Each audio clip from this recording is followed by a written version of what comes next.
Hey, everybody, we're going to get ready to start in about 2 minutes. So, make that last cup of coffee or start thinking about the types of things that you want to discuss.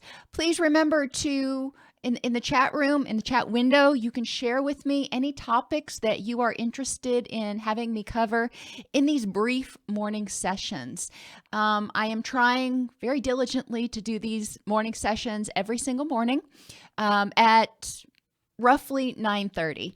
Just kind of depends on whether I have a patient, whether I do it at 9 or 9:30. But hopefully we'll get segued into that place where I am able to do it at 9:30 every morning. The goal of these sessions is to just provide you short little snippets, 10 minutes, provide you a little bit of information or a tool that might be useful in helping you live happier.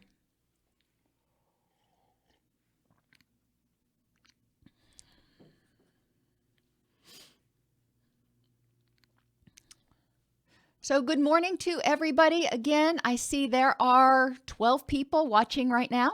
If you haven't already, please remember to click the subscribe button. That way you can be notified when I do go live, and also click the little bell. I was informed that you have to click the subscribe button and the little bell in order to be notified when I go live.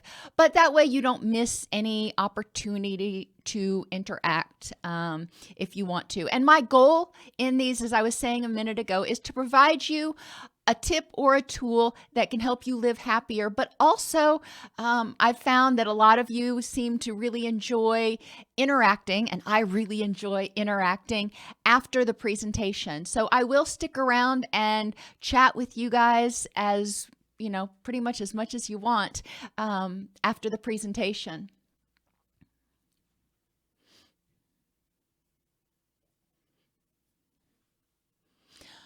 Okay, Danielle, so before, I get into today's presentation, I will answer that question on the YouTube channel.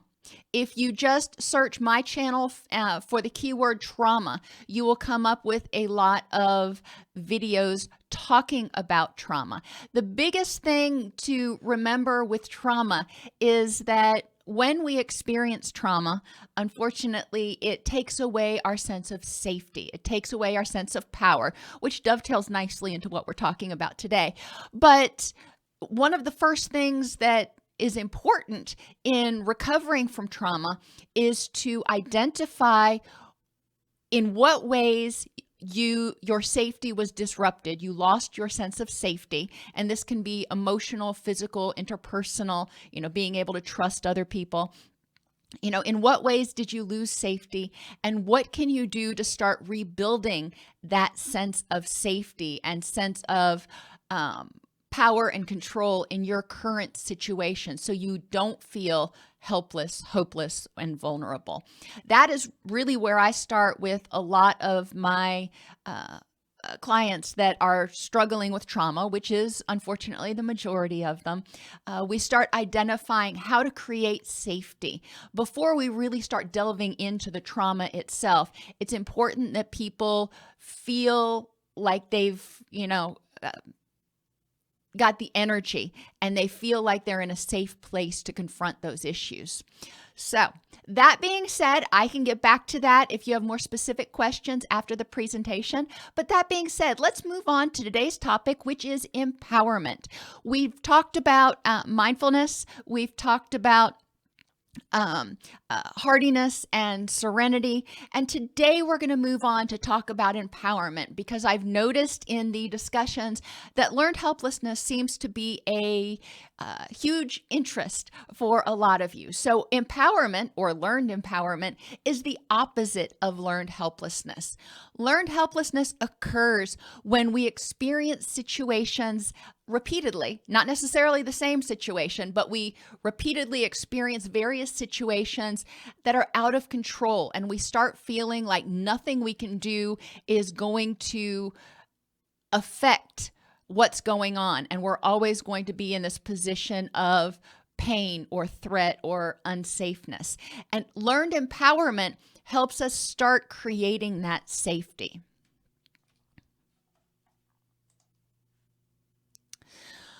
Today's tool, and if you've watched any of my videos, you know I'm a huge fan of acronyms. It just makes it easier for people to remember things. And today's tool is what I call FLIP. When we are in a distress state, what do we want to do? We want to flip our mood. We want to flip our attitude so we're not staying distressed or not staying stuck. So the first part of this begins with mindfulness, knowing, recognizing how you feel, whether you're angry, you're anxious, you're sad, you're depressed, you're all of the above. Okay. Recognizing that, accepting it non-judgmentally. It's not good or bad the way you feel. It is just how you feel. And that is your body's natural reaction. Just like when a smoke alarm goes off, that is the smoke alarm's reaction to, something disrupting its sensors. It could be dust. It could be, I know ours go off a lot when we have the windows open because dust gets into them. So whatever.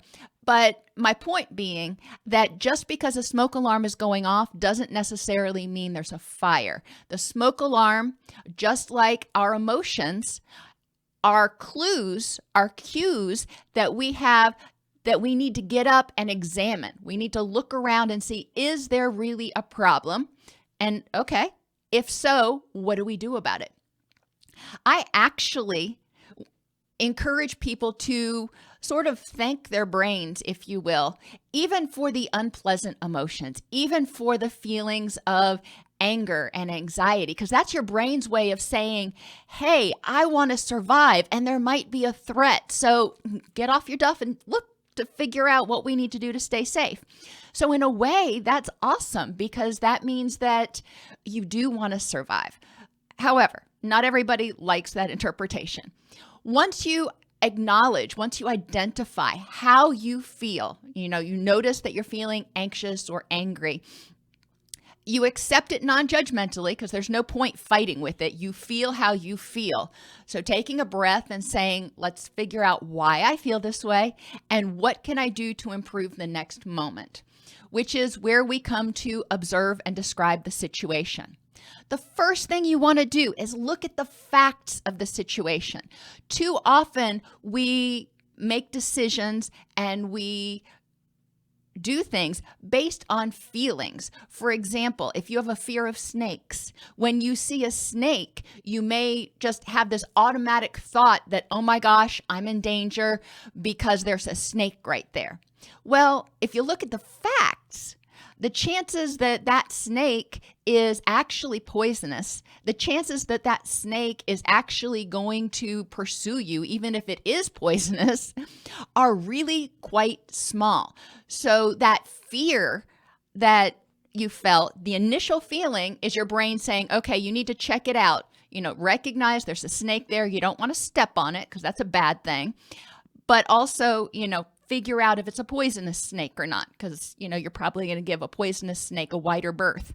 But that anxiety that you feel is just a trigger to get you to do something.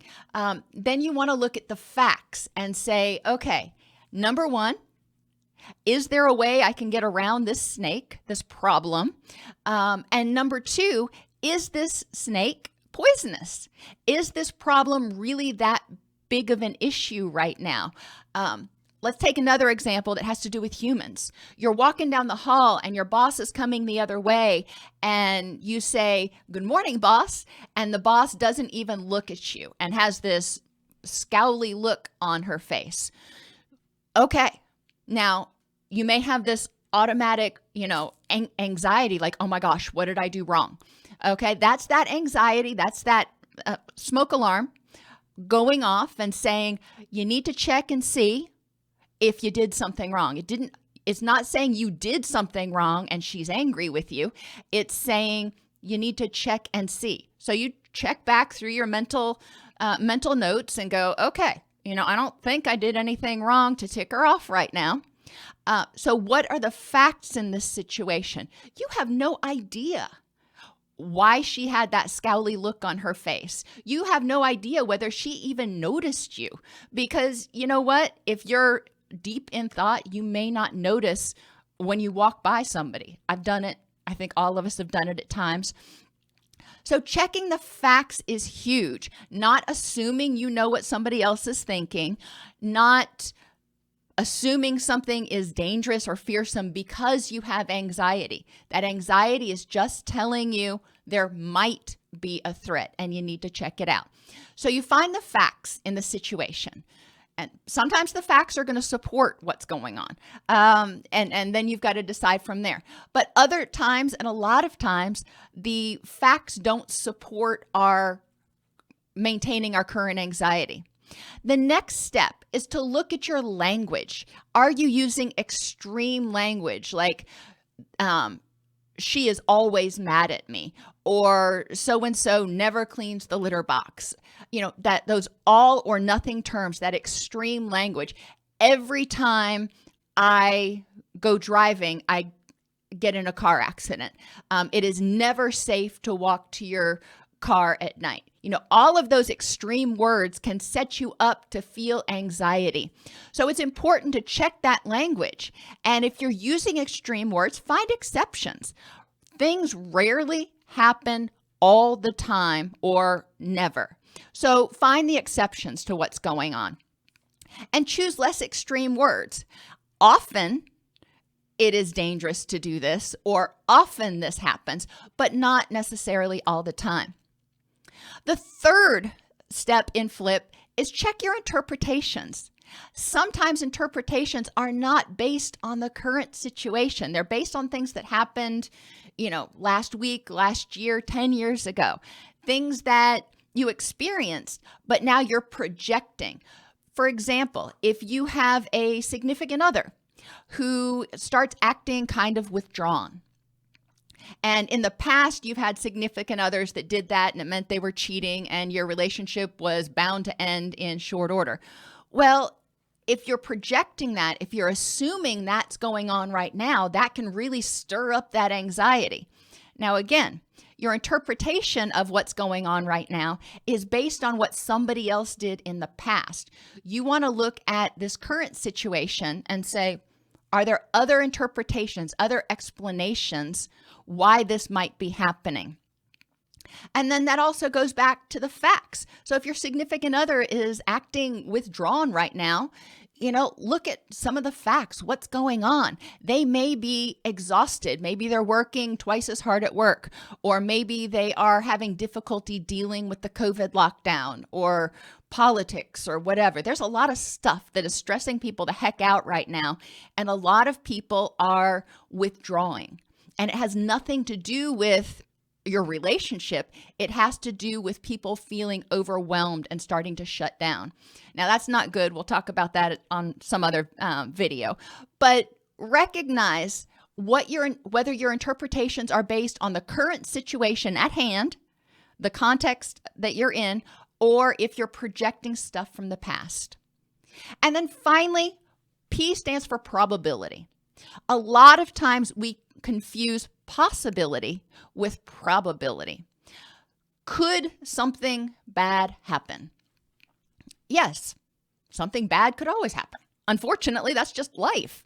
However, whatever you're thinking that's causing your anxiety, causing your distress, what is the probability that it's going to happen? What is the probability that, your boss that passed you and grimaced at you, what is the probability that she is angry with you and you're going to get called into her office and fired today?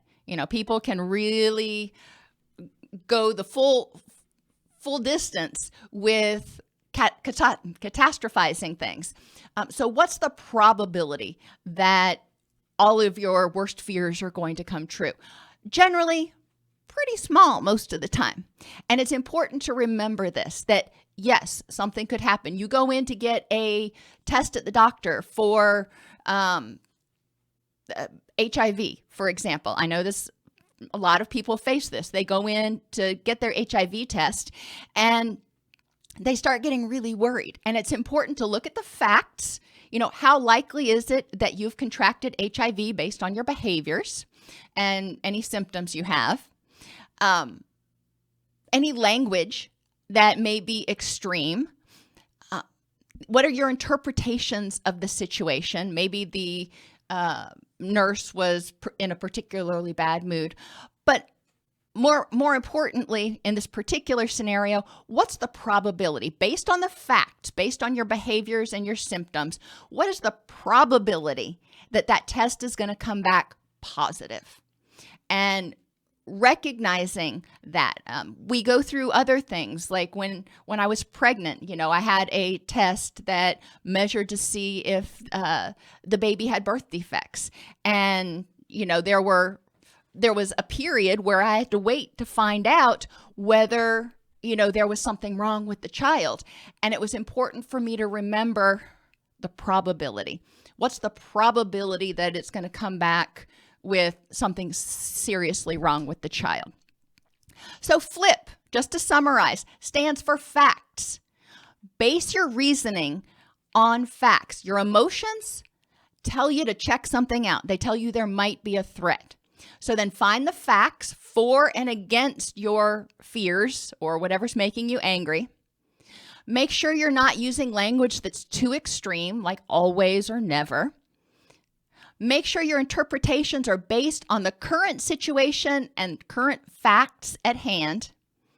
And then evaluate the probability that your worst case scenario, that whatever you're stressed out about, is actually going to come true. Remember, pretty much anything's possible, but how probable is it that that's going to happen? Hello, Helena. Welcome. Welcome back, Kim Whitefeather.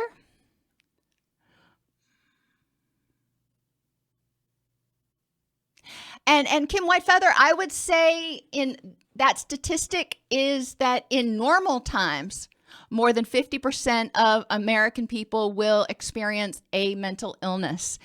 I would say because these times are not normal at all, and we know that the rates of anxiety and depression have skyrocketed like 200 or 300% last time I looked, since all of this stuff started back in February, and I'm just kind of lumping everything together.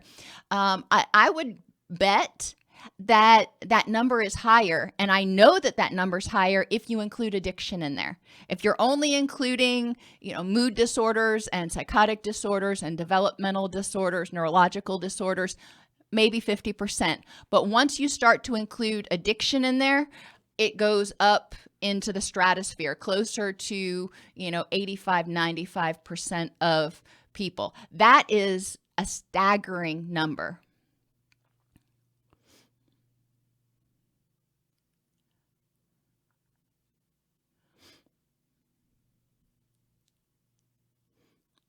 And I have worked with people, Rich, who really like that framework that, if they worry about something, they're pretty much sure it's not going to happen, and that's a choice. That is certainly a choice.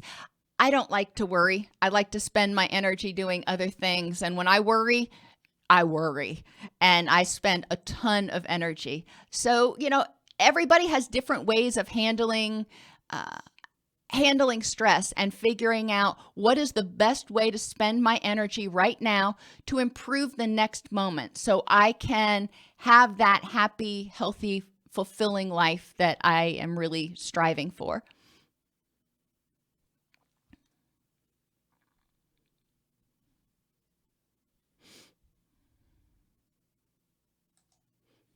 I am going to look and see if I can find that statistic for you real quick, Kim Whitefeather. Give me just a second.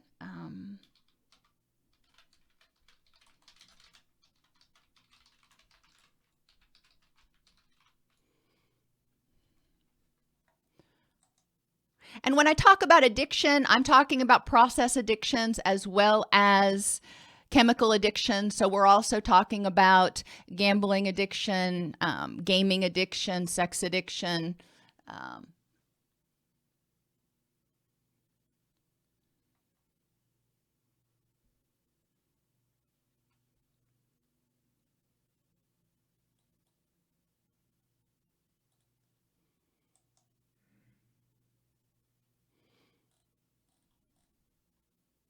And I'm not finding that statistic really quickly. I'll have to go back and look and see.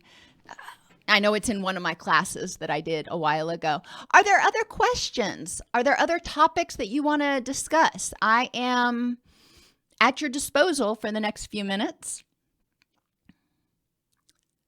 Well, workaholism, I probably wouldn't put in there just because, that one is often more of a coping skill than some others. But yeah, I mean, anytime we are using a behavior to distract ourselves, remember the definition of addiction: continuing to engage in a behavior to escape from unpleasant feelings or to provide pleasant feelings, despite the fact that that behavior is causing problems, 2 or more problems in any 6-month period, causing problems in the person's life. So continuing to engage in a behavior despite the fact that they know the behavior is causing problems.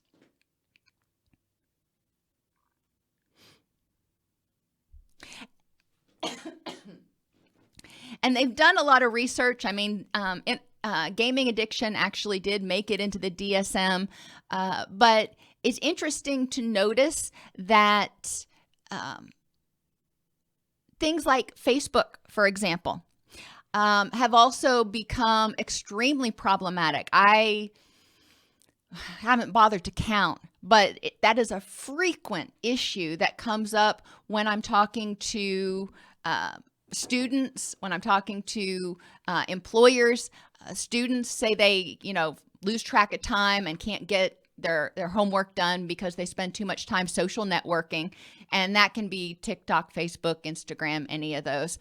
I have a lot of couples that complain that one person stays on social networking too long.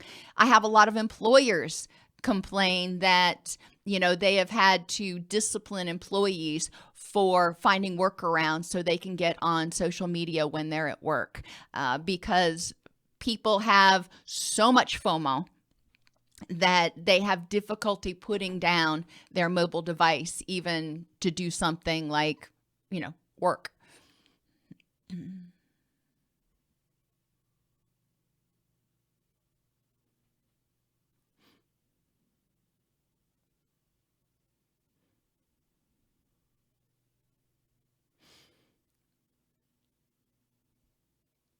Alrighty, everybody, have a great day. Remember, if there are topics that you want me to cover, you can reach me at support@allceus.com. And, I'm happy to try to cover any topics that you're interested in these short little discussions in the morning. I will try to, I'm trying to move my clients around so I can do this consistently at 9:30 every morning. So just kind of plan on that. But remember to subscribe and click the bell if you want to be notified when you do, when I do go live.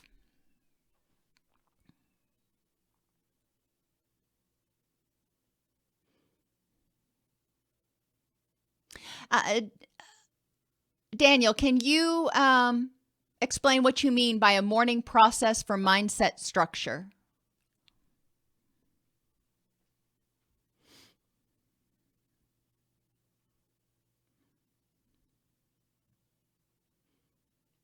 Yes, real money. You're exactly right. Betting, fantasy sports, I lump that in with gambling addiction, and that is huge. And it's become online gambling, fantasy gambling. A lot of that has become even more problematic with the lockdown from what I've seen.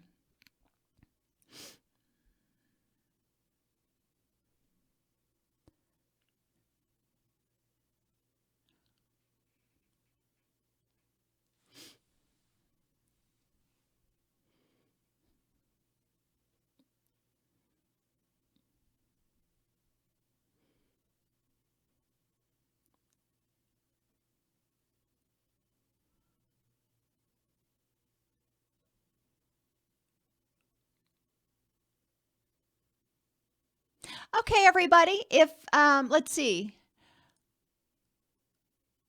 Any type of positive affirmation talk or reading. You may want to go back, Daniel, and look at the video we did on mindfulness the other day.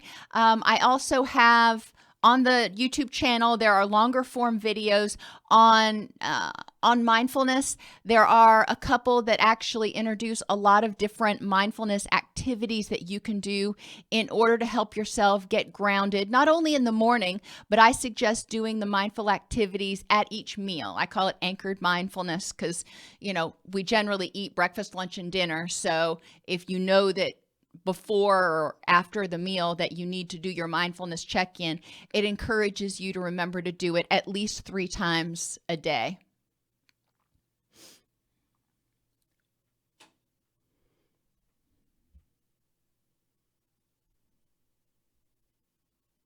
Thank you, Daniel. I'm glad you have found the channel to be helpful to you. And again, as a LPC in training, please let me know if there are topics that I could break down a little bit and make more useful or accessible to people who may not have been working in the field for tons of years.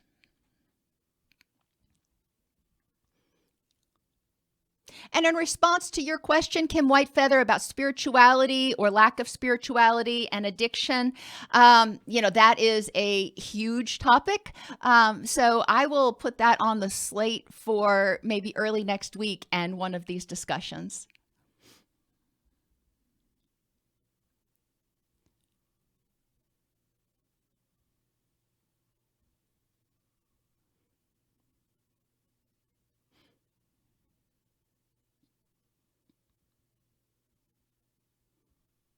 Alrighty, everybody, have a great day, and I will see you tomorrow.